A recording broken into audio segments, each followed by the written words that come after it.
Yesterday we got our diving certification. Yep. Today we got the paperwork. And today we did our first dives as certified divers. As certified. So Regime, you are our dive instructor, and thank you so much for everything. You took us through the multiple choice exam, the videos, learning all about PADI.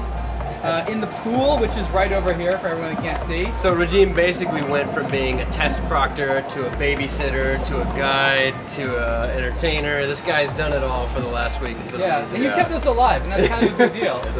I mean, you make it look really easy. You're one of those guys that has been diving since you were how old? 17. 17? And you've been swimming. Did you grow up here in Grand Cayman? Yeah, born and raised here. So you were in the water from birth, probably. Yeah, from birth, yeah. And so, were you always a good swimmer? Yeah, I was always a good swimmer. What we learned, it's all about breathing and timing. Yeah. That's really what it's about. Yeah, that's true. You know, how long you're down there, when to raise up, how long to stay at the stops, all those things. So a watch is not just a. And the watch is a good thing for that, yeah. Because if you have a dive computer, you don't have to look at your dive computer. You can look at your watch.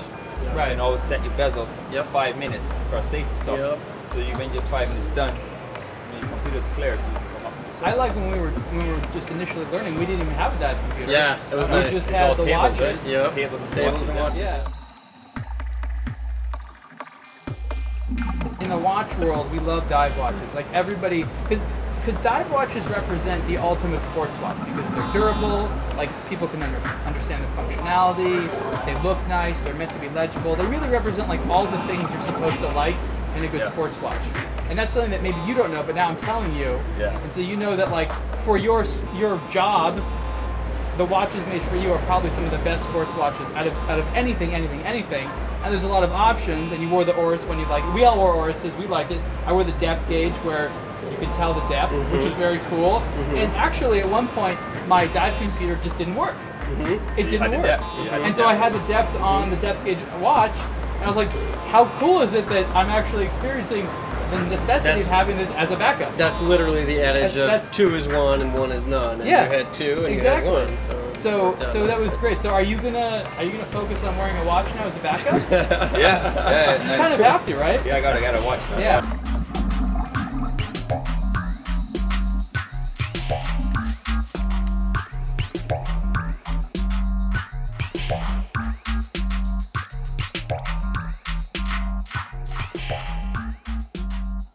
Probably the most unique thing we saw was the sunken Kittiwake, which is a U.S. naval ship that's brought out here, was sunk to create an artificial reef, which is not a common thing.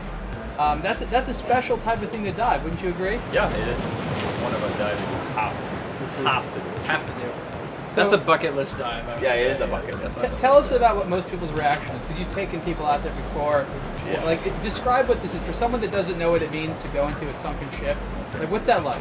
It's incredible. It's just to feel that you're in a ship on the water. It's mind blowing. It really. You can feel.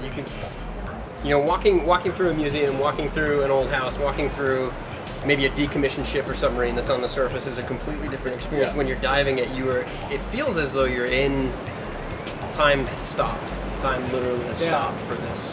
What I thought was interesting is when you're not around the ship, but you're in the ship, and you're in the dark passageways, which little or no light enters, and then there's fish there. So you have your hand-mounted flashlight, which was awesome on your hand. That felt super natural. You see how you got hands free in case you want to grab. Yeah, exactly. And then there's just like this school of fish like hanging out, like in there, and you're shining a light on it, and you're like, it's a really wow moment. No one from the surface can look at this. No like snorkeler can see this. It's like something I've seen on like the Discovery Channel, and I'm there swimming through it like my first day as a diver, and that was a really special experience. And that's something that you can really only do out here. There's only a few other places in the world that you have anything even remotely like that. So that was great. Did you like that? Yeah, it was mind blowing. It was a little unnerving at first, and I'm not sure I would have probably taken the plunge with a different instructor. But this guy, you know, he just kind of dropped on one knee. There was a big hole where we were supposed to go in, and he just kind of points down, and all right, hell, it was great. We followed him down, and yeah, it was truly surreal. It was an incredible experience. Well, and, we're divers now. We're divers, and again, it's just a pleasure to thank everyone, to thank you, Regime, for being our great teacher. Thank Divetech, thank Oris, thank the Cobalt Coast, and thank Grand Cayman. You live in a beautiful place. Thank you so much. No problem, man. Regime, it's been a pleasure. All right. Thank you. Keep your diving up. We will.